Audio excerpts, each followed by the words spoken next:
Milou, the director, she speaks only English. So I'm going to ask her in English language. I always ask most directors that are very making the documentary movies. I know how difficult to make a documentary movie is. So my first question to you is this: how long did it take you to make the Unseen film? Thank you. So it's been 3 years ago since we started filming. We filmed about 2 years, and I think like 1 year editing, and then of course you have the distribution part. So it's 3 years ago that we started. Yeah, but I think in this long length of a film, it could even take 5 years. Uh, yeah, so 3 years sounds really long, but it feels like just one actually. Yeah.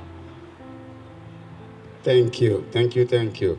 Another question is this: you, as a film director and as a woman, how do you have the courage to say you are going to those slums with these guys?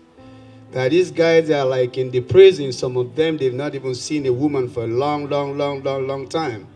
You were not even scared. You were not afraid. I saw a kind of a scene where you were there directing them, and to say, how did you feel with these guys while you were shooting there with all these long years in which you shot the movie? Thank you for the question. It's a question that I got many times actually. Um, how did I feel? It sounds maybe a bit weird, but I was living in Foggia, and actually I felt more comfortable in Borgo Mezzanone. I took, I think, 1 month in Foggia to already do some research and meeting some of them. So it took me 1 month to go for the first time inside the ghetto. And of course, that was kind of risky. But actually, I came with, like Lamin, the guy who went for his documents, he invited me to come. So I met him in the city center in Foggia. And yeah, I just did it step by step. So yeah, just visiting, and then the next time again visiting, meeting them, visiting other people, and then you build up some network sort of, and you try to learn all the bars, someone who lives there, someone who lives there. So if you're walking on the street and people ask you like, "What are you doing here?"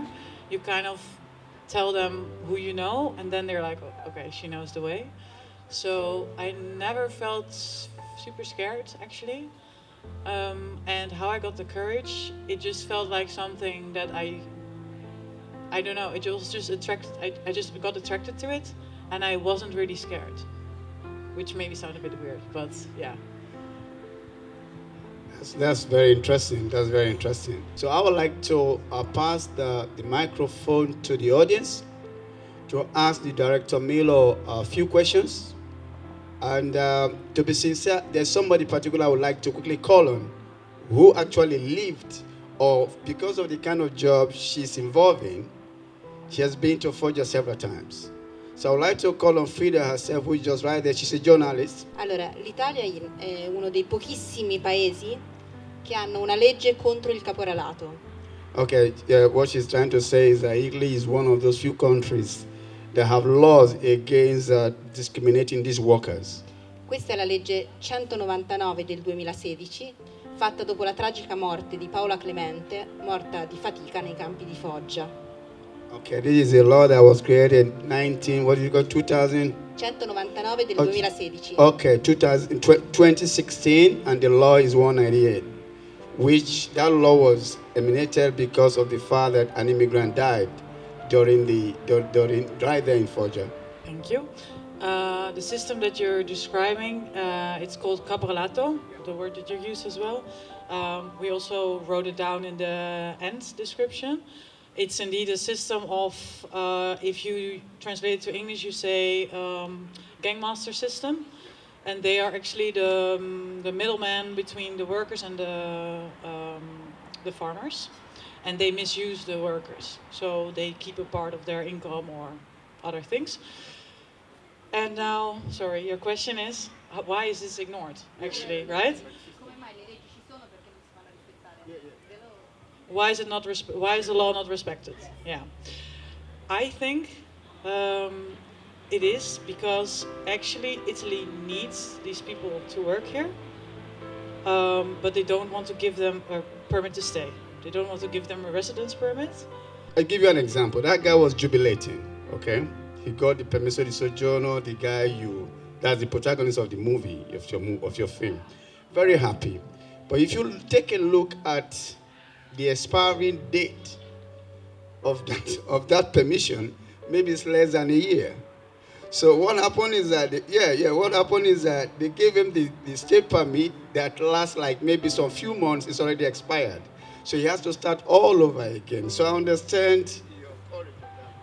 This is absolutely right, actually, because Lamin, he got his permit, but then actually when he got it, it was indeed 1 month, and afterwards it was expired. So then you have to renew it. So you're again in the same system, and you get a paper, and then if you, like online, it says orange and not green or red, but if it's orange, you can still live in Italy, but you don't have the document, so, and people actually, like, they move to different places who have their permit, but they have to come back, and they will still live again in this ghetto to wait again for their new paper. So the system goes on and on and on and on, and it's really difficult to get out, yeah.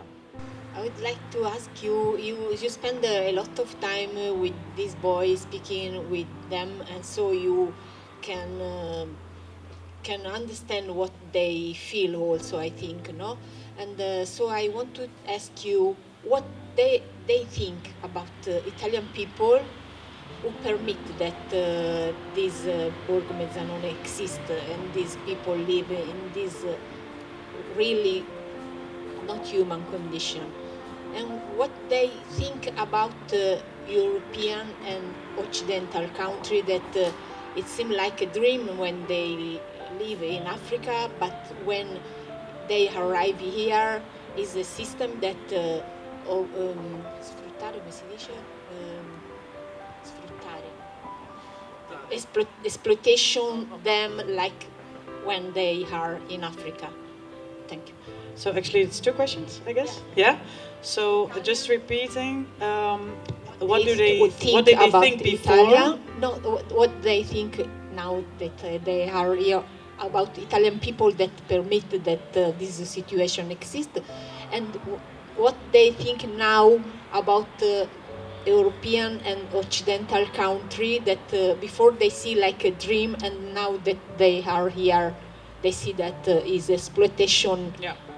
Also about black people, like when they are before. So your first question, what do they think about Italian people sort of accepting this situation? Also, to be very, very honest, I was on the street and I would say hello to people, and they would directly know I was not Italian. So they would directly talk to me, like, huh? Where are you from? So I would never have to ask, like, where are you from, what you're doing here, because they already asked me, and then I could easily ask them.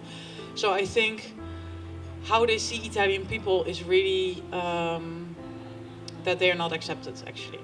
Yeah, at least in Foggia. I can't say about the north, but they don't feel accepted, no. And how they see Europe now, I think their dream is definitely different than what it is. So they thought it would be much easier to live here, to earn money, to get a good car, to get a house. It's not like that at all. I think they still have the dream of moving more north of Europe, that it will be there the case. But it's also not the case. So yeah, that's kind of hard.